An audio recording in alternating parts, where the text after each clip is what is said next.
This is the story of the greatest surfer on Earth.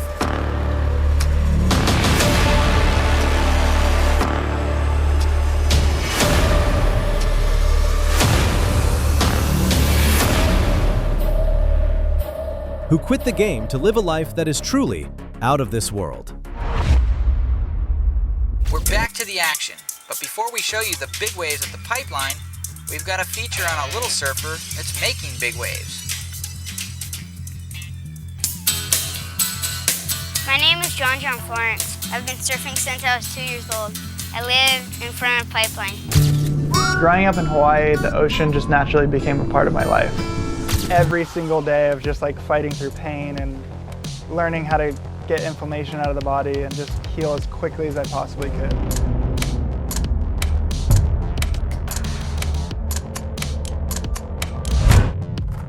October 18th, 1992.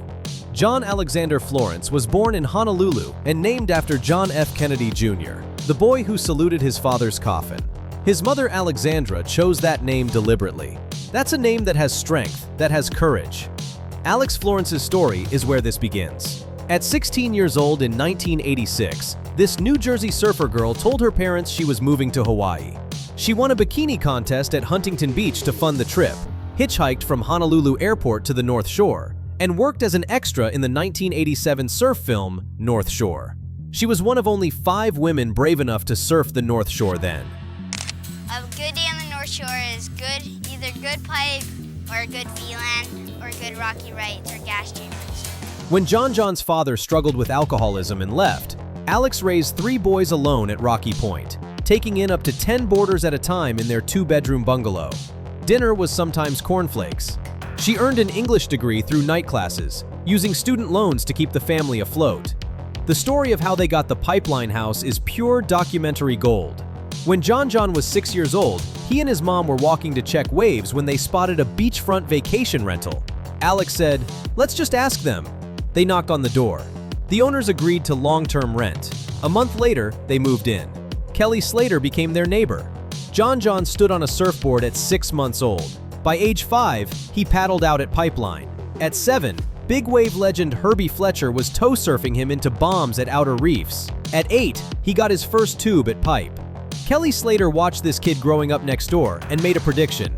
John's going to know the waves on the North Shore like no one we've ever seen before. December 2005. At 13 years old, standing 4'11" and weighing 85 pounds, John became the youngest surfer ever to compete in the Vans Triple Crown. The waves were 10 to 12 feet with heavy barrels. This was 1 week after a pro surfer had drowned at Pipeline in similar conditions. He didn't win, but he scored higher than Shane Dorian, a professional 20 years older. By 2011, at age 19, Florence became the youngest surfer ever to win the Vans World Cup. In 2012, he joined the championship tour and beat Gabriel Medina for Rookie of the Year. But it was 2016 that changed everything. February 2016, the Eddie Aikau Big Wave Invitational ran for the first time in 7 years. The waves measured 50 to 60 feet, the biggest in the event's 31-year history. Florence, at 24 years old, became the youngest winner ever. 25,000 people watched from the beach. It's crazy, like the heat starts and I just click into this like mode where I'm just like, I'm winning. 8 months later in Portugal, he defeated Connor Coffin with a massive alley-oop, scoring 9.50 to win his first world championship. He was the first Hawaiian to win the title since Andy Irons in 2004, ending a 12-year drought. He remains the only surfer in history to win both the Eddie and a world title in the same season. This is my first place trophy. Here's another first place trophy. And here's another first place trophy. In 2017, he won his second championship at Pipeline, becoming one of only 5 surfers to win back-to-back titles in their first 2 attempts. But Florence wasn't just chasing points. In 2015, he released View from a Blue Moon, the first surf film ever shot entirely in 4K. $2 million budget, 6 helicopters, original song by Jack Johnson. It premiered simultaneously at 7 locations worldwide. Stab magazine called it potentially the best surf film ever made. While other pros focused on competitions, Florence was proving surfing could be art. Everything pointed to a dynasty. Kelly Slater's prophecy was coming true. John Florence was unstoppable. And then his body started breaking down. July 2019, Saquarema, Brazil. Florence was leading the world title race when his knee buckled during a routine maneuver. My knee, it just buckled. I was flying through the air going, oh no! Right away I was like, I think that was my ACL. My ACL injuries have been frustrating, very frustrating. I had been doing an event in Bali and I had just lost, and so I went surfing right after and was just kind of frustrated and just trying to do the biggest airs and really push. And they snipped a segment of his hamstring to create a new ACL. Recovery would take 9 to 12 months. He came back in 5. December 2019, he returned to the Pipe Masters wearing a knee brace, without having surfed pipeline once since surgery.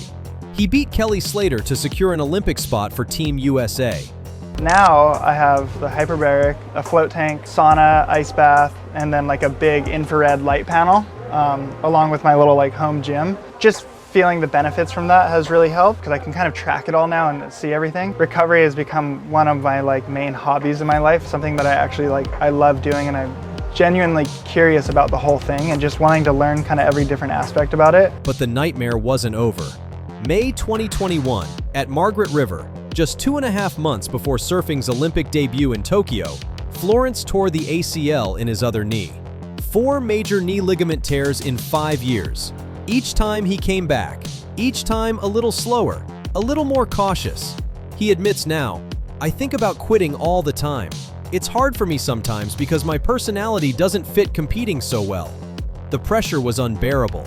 You just won 2 world titles in a row, and everyone wants you to win 3 and 4 and 5. It's really easy to get wrapped up in that outer story that people create around you.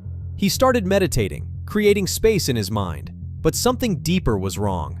Competing is hard. It's selfish, he confessed in interviews. After finishing 8th in 2023, he hit rock bottom mentally. You go to stand up on a wave in a heat, and I don't even know what to do right now. You get so lost in it.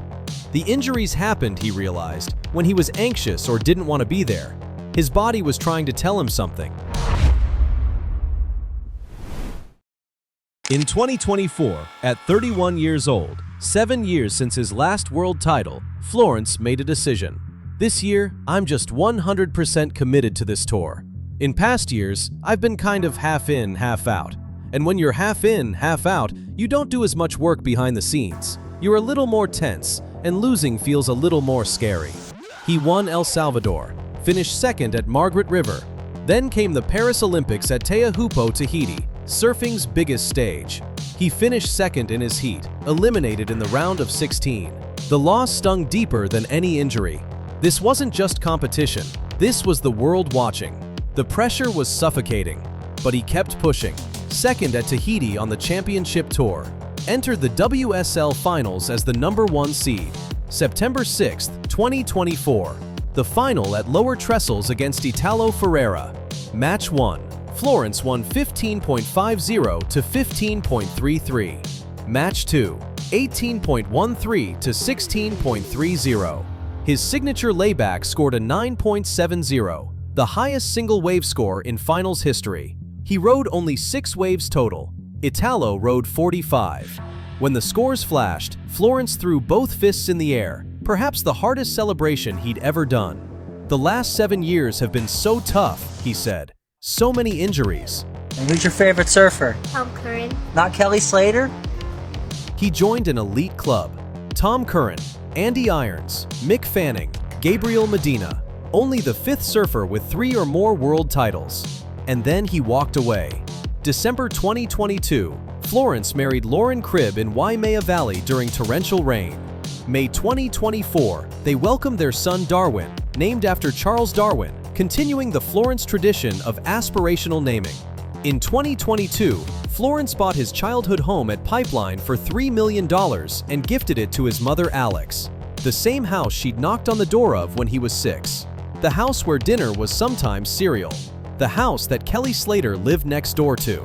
But perhaps the most telling decision came in 2020. After a $30 million, 8-year contract with Hurley ended when Nike sold the brand, Florence didn't sign with another corporate giant. Instead, he launched Florence Marine X with surf legend Bob Hurley, building his own brand on his own terms. His brother Nathan joined in 2024. No corporate overlords, no compromises, just surfing the way it was meant to be. He owns a gunboat 48 catamaran named Vela. He's sailed from Hawaii to Fiji, over 3,200 miles.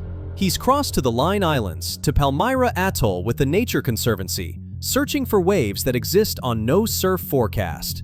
January 21st, 2025, he posted to Instagram, "I've decided to focus on surfing in a different way this year.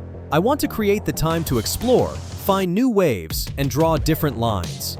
I intend to compete full-on for another world title in 2026, but right now, this idea of adventure and creatively pushing my surfing as far as possible is really exciting." The surfing world was stunned. The reigning world champion doesn't walk away. But Florence understood something the titles couldn't teach him. When it first happens, you feel elated. You're like, this is it. And then you wake up the next morning and you're like, everything is the same. Everything is just happening again. It's restarting. The best version of surfing is not competing, I think. It's perfect. You're perfectly present. Right now, somewhere in the South Pacific, John Florence is sailing toward New Zealand with his wife and baby boy aboard Vela. He still surfs Pipeline. He'll compete as a wildcard at the 2025 Pipe Pro. And in 2026, he's confirmed his return to the Championship Tour, the 50th anniversary season that starts at Bells Beach and ends at Pipeline. But something has changed. The kid who grew up barefoot at Pipeline, who was told he'd be the greatest before he could drive, who won 3 world titles through 7 years of shattered knees, he's finally figured out what surfing is actually about. It's not the jersey, it's not the trophy, it's not even the wave. It's the moment before you drop in. The moment Kelly Slater saw in a 6-year-old kid next door. The moment Alex Florence understood when she left New Jersey at 16 with nothing but a dream. It's being perfectly present in a perfectly imperfect world. And that's how John Florence lives, out of this world, but exactly where he's meant to be.